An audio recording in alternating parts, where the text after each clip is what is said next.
یہودا کی بادشاہی کے ساتھ جو کچھ ہوا وہ واقعی افسوسناک تھا۔ یرمیہ صرف ماتم کے لیے کتاب لکھی۔ ایک مسیحی کے ساتھ کیا ہوتا ہے جو گمراہ ہو جاتا ہے، جس سے ان کا ایمان ختم ہو جاتا ہے اور چرچ جانا بند کر دیتے ہیں۔ یہ واقعی افسوسناک ہے۔ شیطان ایک کینسر بھی لگانے کے قابل ہے، اس لیے وہ جلد مر جاتے ہیں۔ نیز ہوس پرست خواہشات، ہم جنس پرست خواہشات، اسی طرح اور بھی دیگر بدیاں۔ خدا کے کلام میں ثابت قدم رہیں اور آپ جیتیں گے۔ یہ باب 3 آیت 21 میں لکھا ہے۔ میں اس پر سوچتا رہتا ہوں، اسی لیے میں اس کی رحمت لازوال ہے۔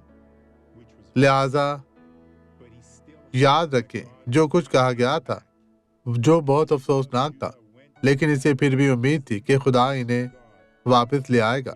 یہودا کے لوگ بابل گئے کیونکہ انہوں نے خدا کی نہیں سنی، لیکن خداوند انہیں واپس لے آئے گا۔ اور کیا اس نے ایسا کیا؟ اس نے کیا۔ اسرائیل ثبوت کے طور پر موجود ہے۔ آئے دعا کرے۔ باپ، مسز سناسری کے نام میں تیرا بہت شکریہ۔ اب میں ہر بدی کو دور کرنے کے لیے تیرا اختیار اور تیری طاقت استعمال کروں گا۔ تو شریر اس زندگی سے نکل جا، چلے جا، غائب ہو جا۔ اب یہ امید کا وقت ہے اور ہم خدا کے مسا کے ساتھ شمار کرتے ہیں۔ خدا تیرا شکر ہو اور آمین۔